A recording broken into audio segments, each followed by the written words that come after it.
I can understand from your words that the visit of President Abdel Fattah al-Sisi to Asmara can be considered a turning point in the pivotal role of the Horn of Africa region for Egyptian foreign policy.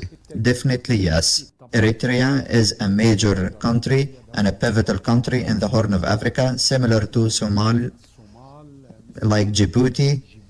Egypt is very keen to strengthen its relations with these sisterly countries. This cooperation and this development, and I have confirmed it to you and confirmed it more than once, and the Egyptian leadership has confirmed it more than once, is not at all directed against anyone. We are moving within the framework of a rational and wise policy. Certainly, its goal is to achieve development for our African brothers and also to strengthen relations with these African countries. On the sidelines of this important visit, there was a trilateral summit that brought together President Abdel Fattah al-Sisi with President Afwerki and President Hassan Sheikh Mahmoud. A strong trilateral statement was actually issued regarding supporting relations with Somalia and also helping Somalia and the Somali government to assert its sovereignty within the Somali territory, especially with regard to fighting and combating terrorism. This is a responsibility that falls on our shoulders. According to the international law, United Nations Charter, African Union Charter, Egypt will assume the presidency of the Peace and Security Council of the African Union. We have already been in the presidency since October 1st, and the African Peace and Security Council welcomes Egyptian participation in the new mission that will be sent to Somalia, which will replace the current mission.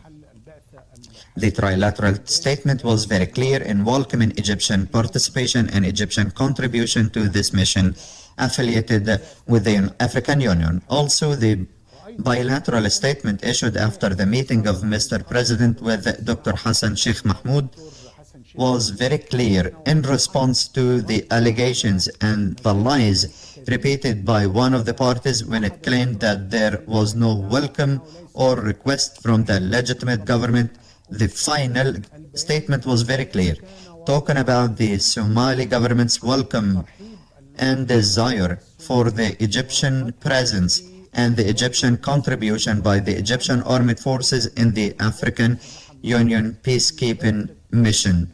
This is another time I confirm that any Egyptian presence will be within the framework of this mission, which will be or is already being welcomed by the Somali government and also welcomed by the African Union.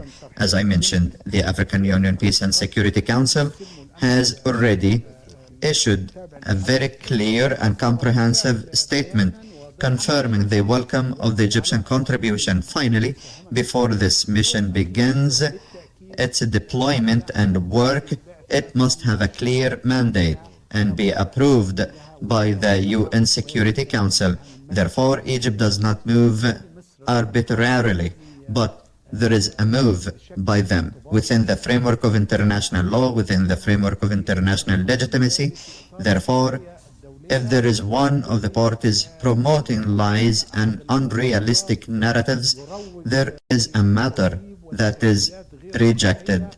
This is a very rejected matter. Egypt does not conspire against anyone. Egypt does not target anyone. Egypt goes there to support and help its brothers.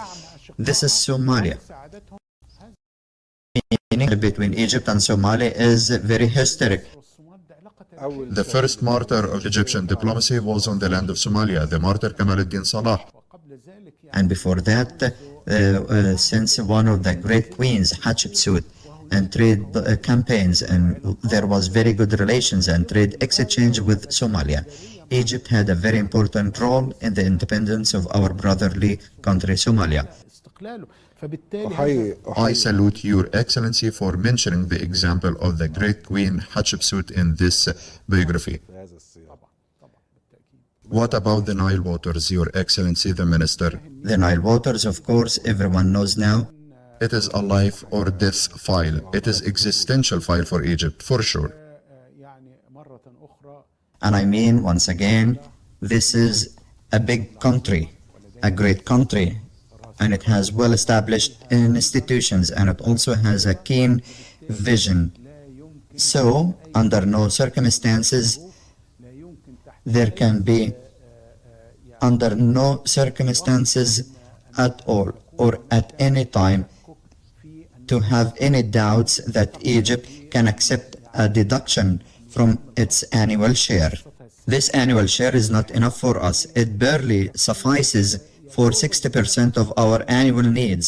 Therefore, the issue of any harm or any series or any touching of this share is not acceptable under any circumstances, and as we have previously announced repeatedly that Egypt reserves its right to defend its water interests according to what is guaranteed to us in international law and the United Nations Charter.